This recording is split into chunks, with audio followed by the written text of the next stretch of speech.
In this last lecture for the plasma membrane material, what we're going to do is basically tie the previous two ideas together. So we had the phospholipid bilayer and how that works, and then we added the proteins and the way they fit in there.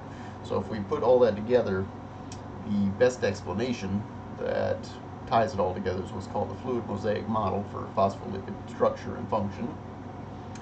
And a couple of ideas here. Remember that membranes are asymmetrical, and so what that means is we were going through the phospholipid bilayer. I told you that you got an outer leaflet, you got an inner leaflet, and those guys are completely different from each other. So you've got an outer surface and an inner surface that very rarely are going to exchange materials. Integral proteins, you're always going to have an outside portion and an inside portion, and the portion that spans across the hydrophobic zone, and so they are not going to be able to flip sides or move around much, so they tend to be set as well. And the components themselves actually are able to move, but they're only going to move what we call laterally, okay, from side to side. And so all of this together forms what we call the fluid mosaic model. And I think if you think about these words, they do help you understand a little bit of what we're talking about. So fluid means changing, ever-changing, very dynamic. And then of course mosaic, what you probably think about with that would be like artwork, like a stained glass or tile, or something where each little component is part of a big picture. And that's exactly what we've got here, is that membranes are a mosaic.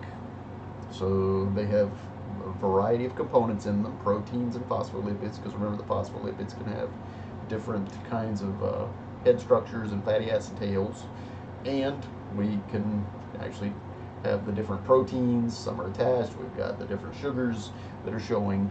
So the inner surface and the outer surface are both like a mosaic, and more importantly, that mosaic is changeable. It's very fluid, so it can move and interact with what's going on around it, and we can actually change it in real time depending on what's going on. Now, even though most things can move, do realize, and this will become important later as we talk about attachments, there are proteins that are actually going to be anchored to the cytoskeleton and the extracellular matrix, and they have to reach across the membrane. So they're not technically membrane proteins, they're actually going to be structural elements that tie the extracellular matrix to the cytoskeleton, and these guys tend to not move. They're what basically holds tissues together. So let's look at a couple of things here. So here would be a look at a phospholipid bilayer. Phospholipids can move side to side, they can rotate very easily. Very rarely would they flip. If they were going to flip, they would need some kind of help. So there are enzymes out there called flipases that basically protect that hydrophilic head as it switches sides. The role of these guys, and you'll notice it takes energy to make this happen, the role of these guys is to change the outer leaflet in real time depending on conditions, or vice versa. We can move things from the inside out as well. So we might move these phospholipids back and forth depending on signals we might receive. Just to show that this movement does take place, there were some pretty neat experiments that were done early on when we were looking into this, and one of the neatest was when we started to be able to use fluorescent antibodies to label things. And what some researchers did was they took a mouse cell, a human cell, and created a hybrid or a chimera between the human and the mouse cells, and they sent in antibodies for the mouse surface and the human surface, and if you let it go over time, eventually you found out that human components and mouse components had completely rearranged.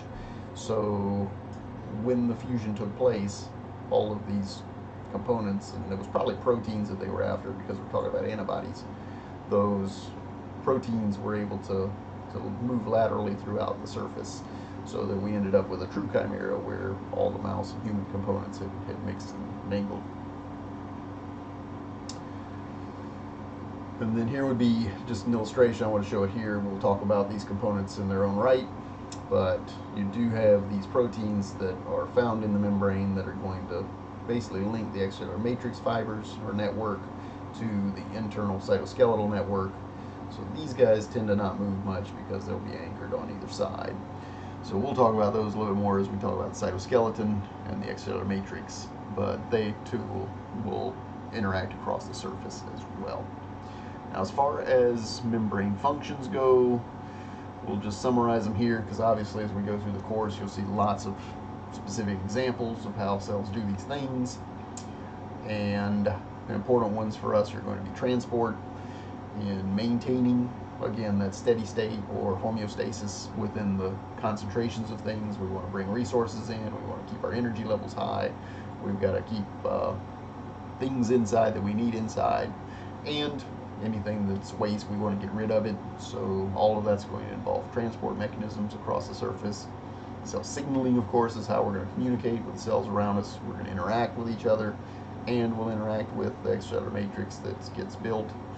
And we won't talk about this one much, but membranes are really quite good at organizing metabolic pathways as well. So a really good example of that would be, if you remember the, let's see, I think I've got some figures here. So we got signaling, you got transport, we got interactions and communication, and then the fourth one, if you remember in the mitochondria, the electron transport chain. Essentially, these are integral proteins in that membrane, and all of these are involved in that electron transport chain to make ATP, and the fact that they're all embedded in a membrane basically makes this process much more efficient because we're right there stuck together, and that way that electron, this little red line, is going to be able to move very quickly from one complex to the next without having to wait for these complexes to randomly run into each other. So this one's not going to be too important, or this function's not going to be too important for development, but it is a pretty important function of membranes in cells, and we certainly do see that in multiple locations. Alright, so next time what we'll do is move inside all the way to the middle, talk about the nucleus and the nuclear structure, and go from there. Talk to you later.